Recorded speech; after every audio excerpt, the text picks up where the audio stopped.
श्री शरण शिवलिंगेश्वर साधू महाराज यांच्या 151व्या जन्मोत्सव कार्यक्रम. श्री शरण शिवलिंगेश्वर साधू महाराज संस्था, भारतरत्न इंदिरानगर, हटगार, कोष्टी समाज, सोलापूर या कार्यक्रमात सर्व सद्भक्तांनी तन मन धनाने सहकार्य करावे ही नम्र विनंती. शिवलिंगेश्वर साधू महाराज यांच्या 151व्या जन्मोत्सव पालखी निमित्त येणाऱ्या सर्व भाविकांचे स्वागत. Chairman Shri Nagesh Gurunath Victor, vice chairman Shri Veer Pasha, सचिव संचालक श्री रामलिंग दासमय्या, सिद्धराम मल्लीनाथ,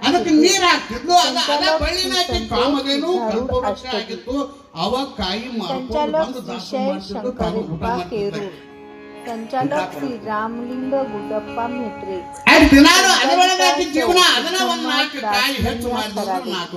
संचालिका सौलता सिद्धाराम गोविंद, तज्ञ संचालक ॲडव्होकेट श्री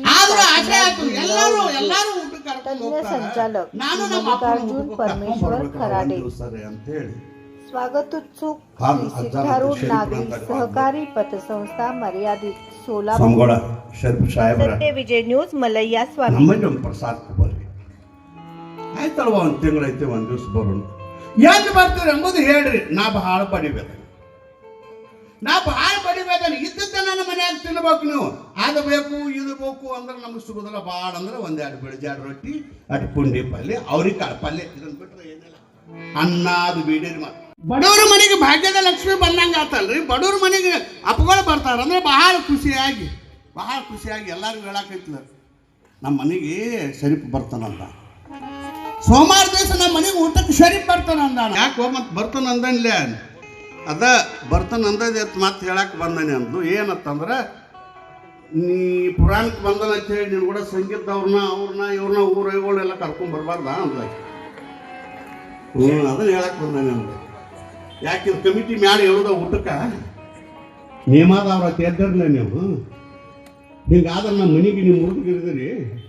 ಇವ್ರದ ನಂದೊಂದು ಗುಡಿಸಲ 4 ಅವ್ರಿಗೆ ಕಾಳ ಮಾಡ್ಕೊಂಡು ನಾವು ಜೀವನ ಮಾಡಕ್ಕೆ ನೀವು ಒಬ್ಬರ ಬರ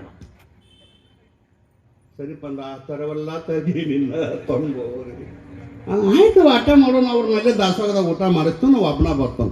ಪರಿಸ್ಥಿತಿ ಅರ್ಥ ಮಾಡ್ಕೊಂಡು ನಾ ಬರ್ತಾನವ. ಅಷ್ಟು ತಿಳಿದಲ್ಲೇನ ನಿನ್ನ ಮನೆಗೆ ನಾವು ಒಬ್ಬನ ಬರ್ತಾನೋ ಅಂದು ಕೂಡಲೇ ಸಿಂಹಾಸನ ಇಲ್ಲ, ಏನಿಲ್ಲ. ತಟ್ಟ ಚೀಲ ಹಾಸಿದ್ದು, ಉಣಿಸಿದ್ಲು. ಮನಿ ಇಲ್ಲ, ಏನಿಲ್ಲ. ಬಿಸಿ ರೊಟ್ಟಿ ಮಾಡಿದ್ಲು. ಬಿಸಿ 2 ರೊಟ್ಟಿ ಮಾಡಿದ್ಲು. ಅವ್ರಿಗೆ ಕಾಳು ಪಲ್ಯ ಮಾಡಿದ್ಲು. ಅವ್ರಿಗೆ ಗಿಡನ ಹಾಕಿ ಮನೆ ಮುಂದೆ ಹಾಕಿದೊಂದು ಆಸೆ ಇತ್ತು. ಏನು ಅಂತ ಕೇಳಿದ್ರೆ, ಮಹಾತ್ಮ ನನ್ನ ಮನೆಗಳ ಪಾದ ಹಾಕಿದ್ರೆ ನಾನು ಗುಡಿಸಲು ಒಂದಿಟ್ಟು ದಾಟ್ ಗುಡಿಸು. ಆಕೆನ ಅರಮನೆ ಬೇಡಾಕಿತ್ತಿಲ್ಲ, ಗುಡಿಸಲಾಟ ದ್ವಾಡದಾಗಿತ್ತು. ಅವ್ರಿಗೆ ಕಾಳಟ ಇನ್ನೊಂದು 4 ಕಾಯಿ ಹಚ್ಚದಾವು. ಇಷ್ಟ ಆಕಿಗೇನು ಬಂಗಾರ ಬೇಕಾಗಿಲ್ಲ. ಅವ್ರಿಗೆ ಕಾಳಾಟ ಹಸ್ತ ಹಚ್ಚವಾದಂದ್ರೆ ಅವ್ರಿಗೆ ಆಟ ಇನ್ನೊಟ್ಟು ಹೆಚ್ಚು ಚಂದಂಗೆ ಬೆಳೆದು 4 ವಾಪತ್ತು ಬದುಕ್ತಂದ್ರೆ ನಾ ಅದನ್ನ ನೋಡಿ ನಾ ಬದುಕ್ತಾನಂತ ಆಕೆ ಖುಷಿಯಾಗಿ ಕರ್ಕೊಂಡು ಬಂದು ಅಪ್ಪನ ಊಟಕ್ಕೆ ನೀಡಿದ್ದು. 2 ರೊಟ್ಟಿ ಪಲ್ಯ ನೀಡಿದ್ದು. ಅಪ್ಪನಂದಂಗೆ ಅನ್ನೋದು ಇಲ್ಲ, ಸಾಕಂದ. ಆಟ ವಾಯ್ತು ತಂತಂದ, ಕೈ ತೊಳ್ಕೊಂಡ. ಪ್ರಯಾಣ, ಮಣ್ಣಿನ ಪ್ರಯಾಣ, ಅದರೊಳಗೆ ಕೈ ತಗೊಂಡ.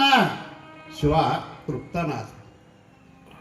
ಬಡವ್ರ ಮನೆ ಊಟ ಚಂದತ್ತ, ಸಾವುಕಾರದ ನೋಟ್ ಚಂದ. ಬಡವ್ರ ಮನೆ ಒಳಗೆ ನಿನ್ನ ಪ್ರೀತಿಯಿಂದ ಮಾಡಿದ ಭಕ್ತಿ ಊಟನ ನನಗೆ ಭಾಳ ಸಿಹಿ ಐತವ. ಇಂಥ ಊಟ ನಾ ಎಲ್ಲೂ ಮಾಡಿಲ್ಲ ಅಂದ. ಖುಷಿ ಆತ ಅಜ್ಜಿಗೆ, ಭಾಳ ಚಲೋ ಆತು. ನಿನ್ನಂತ ಬಂದ ತೃಪ್ತಿ ಆಗೈತ್ಲ. ಆ ಹೆಣ್ಮಕ್ಳಿಗೊಂದು ಚಟಾನ ಅದ. ಹೆಂಗಾಗಿತ್ತು ಅಡಿಗೆ ಇದು ಕೇಳ್ತಾರ ಎಲ್ಲಾರ ಮನ್ಯಾಗ. ನಾವು ತಿಂದದ್ದು ಅಂದ್ರೆ ಚಲೋ ಆಗೈತೆ ತಿಳ್ಕೊರೆ, ತಿಳ್ಕೊಳ್ಳೋದ. ಶಿಸ್ತಾಗಿ ತಿಂದ್ವಿ ಅಂದ್ರೆ ಚಲೋ ಆಗೈತೆ ತಿಳ್ಕೊರಿ. ಮತ್ತು ಹಸು ಆಗಿಲ್ಲ ಕೈ ತಕೊಂಡಾರ ಅಂದ್ರೆ ನಾವು ಮಾಡಿದ್ದು ಚಲೋ ಆಗಿಲ್ಲ ತಿಳ್ಕೊರಿ. ಅದನ್ನೇನು ಕೇಳ್ದೈತಿ. ಹೆಣ್ಮಕ್ಳು ಖುಷಿ ಆದ, ಅದೊಂದು ಪ್ರೀತಿ. ಒಂದೊಂದು ಊರಾಗ ಒಂದೊಂದು ಊಟನ ಬಿಟ್ಟಿದ್ವಿ ನಾವು. ಈಗ ಅದು ಸುಮ್ಕ ಹೊಟ್ಟೆ ಕಿಚ್ಚು ಕರ್ಗತ್ತಾರ್ರಿ ಅಪ್ಪಗಳ ಒಂದೊಂದು ಊರಾಗ. ಹಚ್ಚ ಕಡೆ ಅವ್ರು ಕರೆದಾರ ಅಂದ್ರೆ ನಾವು ಬಿಟ್ರೆ ಮಂದಿ ಏನೇನು ತಿಳ್ಕೊಂಡಾರಲ್ಲ ಹಿಂಗೂ ಇರ್ತೈತೆ ಅದು. ಈಗ ಒಬ್ಬೊಬ್ರು ಮನೆಗೆ ಹೋಗ್ಬಿಡ್ತೀವಲ್ಲ, ನಾನ್ಕ ಹಾಲ ಹೆಚ್ಚಾಗಿ ಊಟ ಮಾಡೋದು ಬಿಟ್ಟಂಗೆ ಈಗ ಗೋಳಾಗೇನೆ ಅವನಿಗೆ. ಒಂದು ಊರು ಕರ್ಕೊಂಡು ಹೋಗಿದ್ರು, ಆ ಊರ ಹೆಸರು ಹೇಳೋದಿಲ್ಲಪ್ಪ ನಿಮ್ಗೆ. ಹೆಣ್ಮಕ್ಳ ಸ್ವಭಾವನ ಹಂಗಾರೆ ಹೇಳ್ಬೇಕು.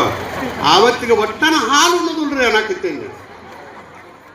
ಉಗುಳದ ಅದ್ರಾಗ ಅದು ಬಿಡಬಾರ್ದ. ಕಾಲ ಹೆಚ್ಚಳ ಚಲೋ ಯಾವ್ರಿ ಸ್ವಾಮಿ ಊಟ ಮಾಡವ. ಶಿವ ಶಿವ ಹಿಂಗೆ ತ್ರಾಸ ಅದಾವು. ಇದೊಂದು ಭಾಳ ಸುಮಾರು ಪದ್ಧತಿ ಐತ್ರಿ ಒಂದೊಂದು ಊರಾಗ.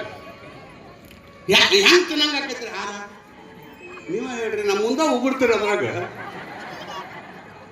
ಸುಮ್ಕ ಕರೆಸಿರ್ತಾರ, ಯಾಕೆ ಹಂಗ ನೀಡ್ರಿ ಬೇಡ ಆಯ್ತು. ಹಿಂಗೆ ಎಂತ ಬರ್ತೀನಿ ಬಾರಿ ಮಂದಿಗೆ ನೀಡುದಂದ್ರೆ ಹಿಂಗೆ ನೀಡೋದು. ಅವ್ ಮಾಡ್ತಾರೆ ಈ ರೊಟ್ಟಿದು ಹಂಗ. ಶಿವಲಿಂಗೇಶ್ವರ ಮಠಕ್ಕೆ, ಸ್ವಾಮಿಗಳ ಮಠಕ್ಕೆ ರೊಟ್ಟಿ ಮೊದಲಿಂದ ಕೊಡೋದು. ಮೊದಲಿಂದ ರೊಟ್ಟಿ ಕೊಡ್ತಾರಿಲ್ರಿ, ಮೊದಲಿಂದ ತಾರಿ ಏನಂತಾರ ಅದಕ್ಕೆ, ಮೊದಲಿನ ರೊಟ್ಟಿನ ಸ್ವಾಮಿಗಳು ಕೊಡಬೇಕು. ಯಾಕೆ ಎರಡನೇ ರೊಟ್ಟಿ ಒಲ್ಲೆತಾನ ಸ್ವಾಮಿ? ಯಾರನ್ನಾರ ಕುಲಾವ್ರು ನೀವು ಸ್ವಾಮಿಗಳನ್ನ. ವಯ್ ಅವು ಯಾವ ಹುಡುಗರು ಮೊದಲಿನ ರೊಟ್ಟಿ ತಿನ್ನಾಕ ಮುಟ್ಬೇಡ ಅದು ಮಠಕ್ಕೆ ಹೋಗ್ಬೇಕು, ಸ್ವಾಮಿ ಹೋಗ್ಬೇಕ, ಮುಟ್ಬೇಡ.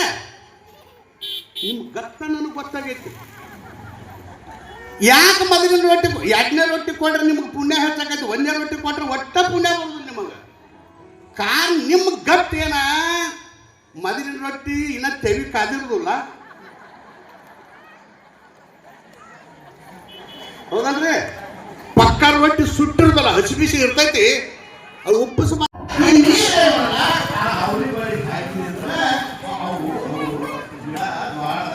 ಹೆಚ್ಚು ಕಾಯಿ ಆಕೈತಿ. ಅದು ನನಗೆ ಮಾತ್ರ ಒಂದು 4 ರೂಪಾಯಿ ಲಾಭ ಆಕೈತಿ. ಚಲೋ ಆಗ್ತದೆ. ನಮ್ಮ ಅಪ್ಪನ ನೀರು ಅರ್ಧ ಹಾಕೋದು ನಾನು ಟೆಂಪ್ ಆಕೈತಿ. ಅರ್ಧ ನೀರು ಅದಕ್ಕೆ ಹಾಕಬೇಕು ಅಂತೇಳಿ ಹಂಗ ಅಪ್ಪನೇನು ಅರ್ಧ ನೀರು ಕೊಡ್ದ ಬಂದು ನೀರು ಹಾಕಬೇಕು. ನೋಡ ತಾಳ ಹೊರಗ ಬಂದ ಸ್ವಲ್ಪ ಹಂಗ ಹೋಗಿದ್ರು, ಹೋಗಾಗ ಅವ್ರಿಗೆ ಕಿತ್ತ ಹೋಗಿಬಿಟ್ಟಿದ್ದಾವ.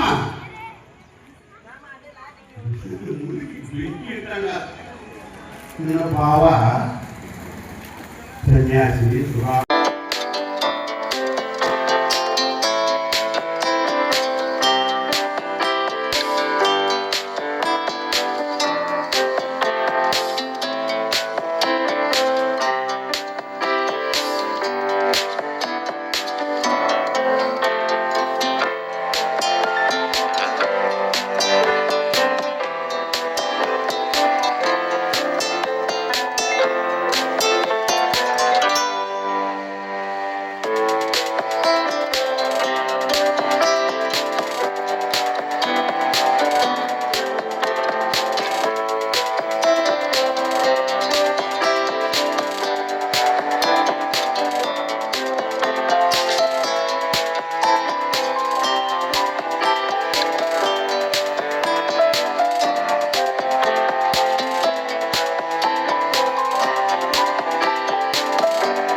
सत्यविजय न्यूज चॅनल संपादक मल्लय्या स्वामी या चॅनलला लाईक करा, शेअर करा, सबस्क्राईब करा.